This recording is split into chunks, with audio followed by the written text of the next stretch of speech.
Hi, and welcome back to lecture number 94. This is historical topic 9.5, migration and immigration in the 1990s and 2000s. Obviously, our theme here is going to be migration and settlement. We have just one learning objective, and that is explain the causes and effects of domestic and international migration over time. So first we're going to talk about this internal migration. After 1980, the political, economic, and cultural influence of the American South and West continued to increase as population shifted to those areas. So the Northeast, the Midwest, they continued to lose population to the South and West, and this is going to have some political consequences, as you can see with the electoral map on the top here. So every 10 years, there is a census taken in the United States, and based on the population shifts, the states with more population are going to be awarded more representation. Those with population that's decreasing are going to have some representation taken away. So that reapportionment made the state of Florida very important, especially in the 2000 election. You see it's got 29 electoral votes, and it's generally thought to be a swing state, one state that could be won by either the Democratic or the Republican Party. In the year 2000, in the presidential election, the state of Florida was the last contested state, and there was a difference between 537 votes between the Republican eventual winner, George W. Bush, and the Democrat, Al Gore. There's also an economic influence that comes out of this in the South and the West. The South especially is trying to attract businesses through low taxes, weaker unions or anti-union laws of the states, generally good climate, and now that the Jim Crow era has been dismantled and the public segregation has been done away with, corporations and companies are more likely to go to the South and try to establish their businesses, even though some of the residual effects of that segregation and that discrimination persisted into the present. As far as cultural influence, the South has country music, evangelical Christianity. The entire area of the South and the Southeast can sometimes be referred to a Bible Belt. You can see the picture here taken somewhere in the middle of Alabama. It says, go to church or the devil will get you. So religion is quite important to the southern region of the United States. In the Southwest, where there's also a lot of Latin American immigrants, Roman Catholicism has become a bigger religion in that region.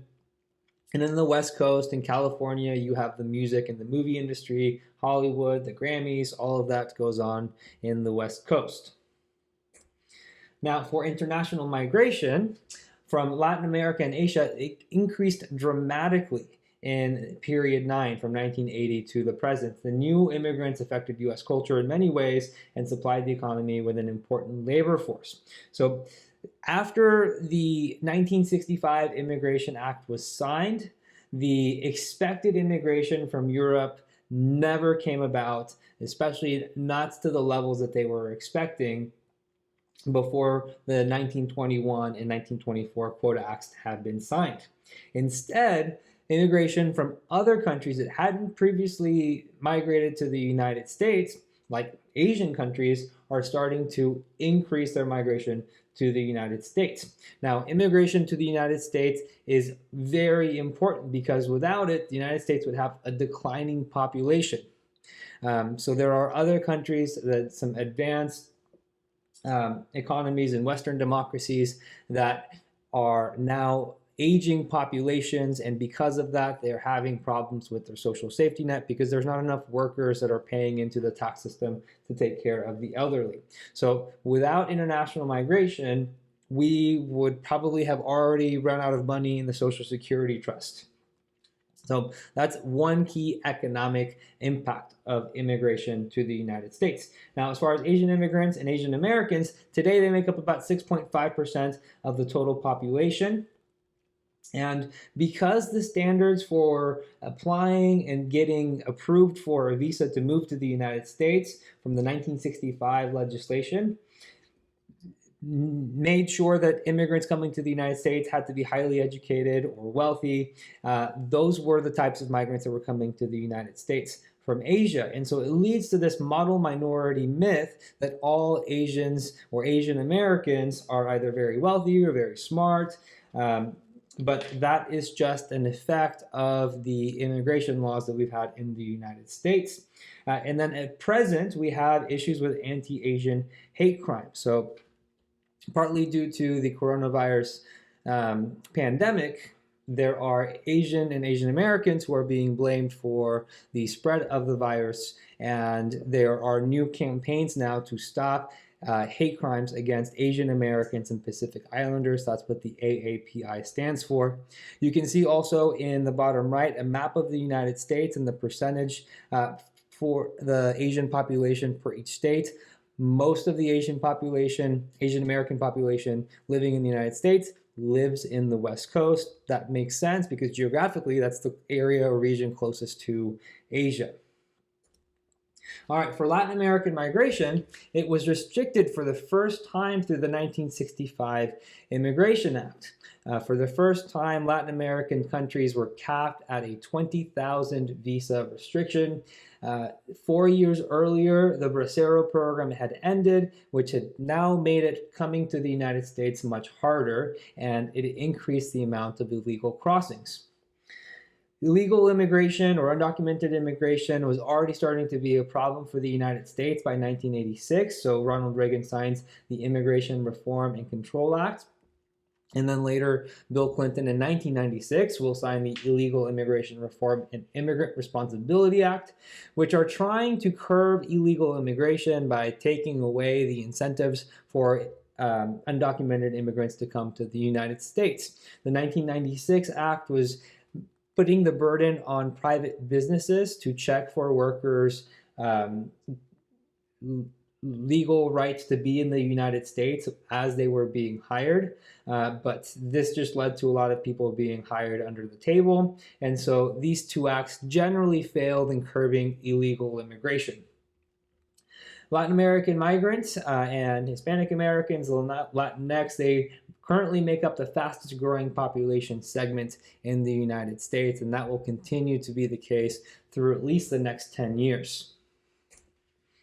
All right, and then finally we have Deferred Action for Childhood Arrivals. This was an executive order signed by President Obama in 2012, and this was meant to target a part of undocumented migration. So during undocumented border crossings, a lot of the times there would be children and minors who would be coming along with their parents to the United States.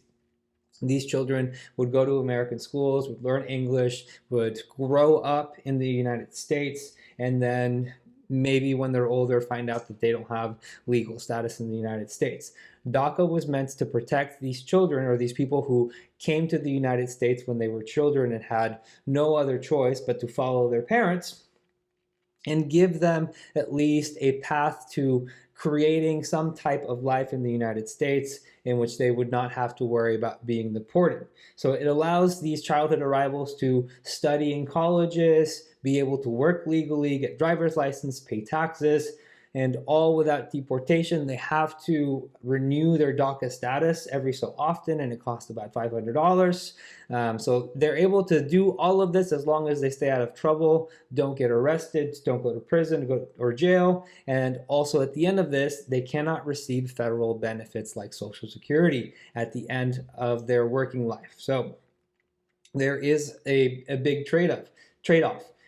In 2017, President Trump tried to repeal DACA, and the NAACP, we've talked about them as a civil rights group created by African Americans, W.E.B. Du Bois, at the start of the 20th century.